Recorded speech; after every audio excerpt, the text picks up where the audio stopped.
Era la noche del 9 de agosto de 1969. 5 personas aparecían cruelmente acuchilladas y asesinadas en su lujosa mansión de Cielo Drive, en California. Esa noche nacería la leyenda de Charles Manson, quien probablemente es el asesino en serie más célebre y más famoso de toda la historia. Pero ¿qué tenía de cautivador este personaje para vender tantos libros? Cabe decir que se han hecho películas, se han rodado series de televisión. Manson llegó a ser portada de la revista Life y su biografía llegó a vender más de 7 millones de ejemplares. Se cuenta que nadie podía aguantar su mirada penetrante y que pasó más del 60% de toda su vida en prisiones, en centros penitenciarios. Hoy, Manson, queremos conocerte, queremos saber cuál fue tu vida, tu biografía, tu trayectoria, y por esa razón hemos dedicado el capítulo de hoy a conocer a este personaje.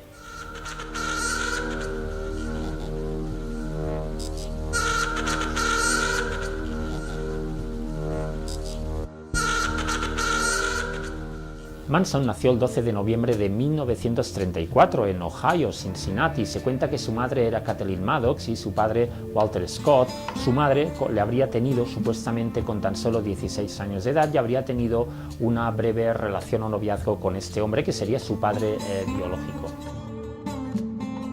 La vida de Manson fue bastante desestructurada, tuvo una infancia difícil, una infancia bastante complicada. Su madre, de hecho, fue enviada a la cárcel por cometer pequeños hurtos y robos de manera repetida, y Charles Manson, que también se dedicaba a lo mismo, fue enviado a vivir con sus tíos. Allí pronto se convertiría en una molestia. Nadie acababa de comprender a este niño con esa mirada tan penetrante y que lanzaba esas frases absolutamente filosóficas y lapidarias. No era un niño normal, era un niño antisocial.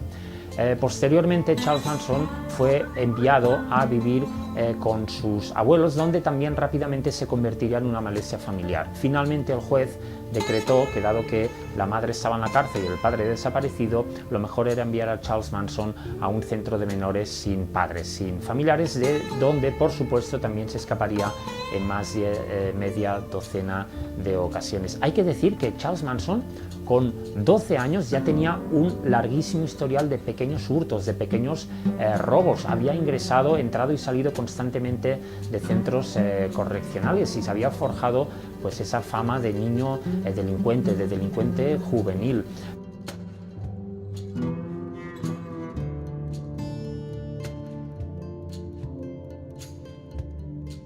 En el año 1953 y con 19 años, Manson conocería a quien fue una de las mujeres de su vida, una enfermera de solo 17 años, por tanto una pareja muy joven, y se comenta que tuvieron su primer hijo. Aquel matrimonio acabaría en ruptura 5 años aproximadamente después. Bien, Manson se dice que posteriormente conocería a otra mujer llamada Mary Branner, una bibliotecaria, quien también acabaría abandonando. Al parecer Manson era un personaje totalmente polifacético. Por un lado tenía su faceta de delincuente, no dudaba en hacer daño a los demás a través de sus delitos, pero por otro lado Charles Manson era un personaje totalmente altruista. Se comenta que ayudaba a gente que encontraba en la calle, a personas desorientadas, a personas sin techo, y no dudaba en llevarlos hasta su domicilio conyugal, ofrecerles cobijo, comida y conversación. Esto al parecer no gustó nada a esta segunda mujer de Manson, quien también, al igual que la primera, le acabaría abandonando. La mayor parte de la actividad delictiva de Manson transcurre entre el año 1950 y 1967. Se le acusa de robo de vehículos, de fraude, de proxenetismo, pero curiosamente es en todos estos años en la cárcel cuando él entra en contacto con lo que es en el mundo de la religión. Manson tiene grandes amigos en la cárcel, se dedica a leer, se dedica a escribir, se forma a fondo leyendo literatura en materia de cienciología, de religión, de diferentes filosofías, y en el año 1967 sale a la calle un Manson totalmente renovado, un personaje que lo que quería era empezar una nueva vida. Manson defendía la idea de que en Estados Unidos habría una gran guerra racial que enfrentaría a negros contra blancos. Finalmente los negros, la raza negra, conseguiría ganar este conflicto bélico, y finalmente Manson y sus allegados serían los encargados otra vez de poder liberar al pueblo blanco de la raza negra. En fin, una historia absolutamente surrealista que mezcla muchos elementos de la psiquiatría, de la psicología, de la religión, y es que hurgar en la mente de Manson es adentrarse en un terreno muy complicado y muy complejo. Manson, en el fondo, quería ser músico, quería ser compositor.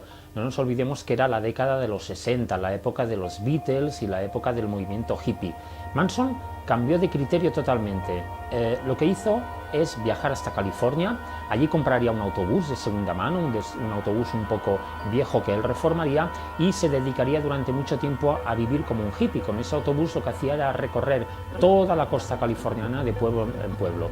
Charles Manson vivía de acuerdo con sus ideas, entraba en contacto con colectivos, con asociaciones, con movimientos hippies, y Manson daba charlas acerca de la vida, de la filosofía, del sentido de la existencia humana, y Manson empezó durante aquella época a obtener y a crear todo tipo de adeptos, de followers, de seguidores.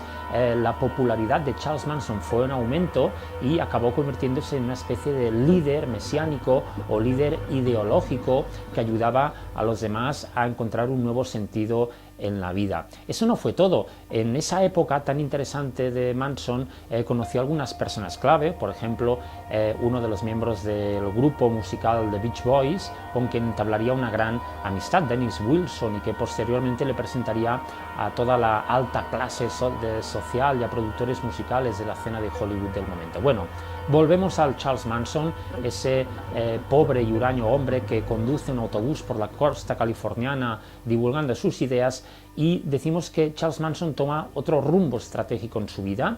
Alquila un rancho en el Valle de la Muerte, en California, un lugar conocido por ser donde se ruedan muchas de las películas del Far West de la época, y Charles Manson establece un acuerdo con un hombre que tiene un rancho que se llama Rancho Span.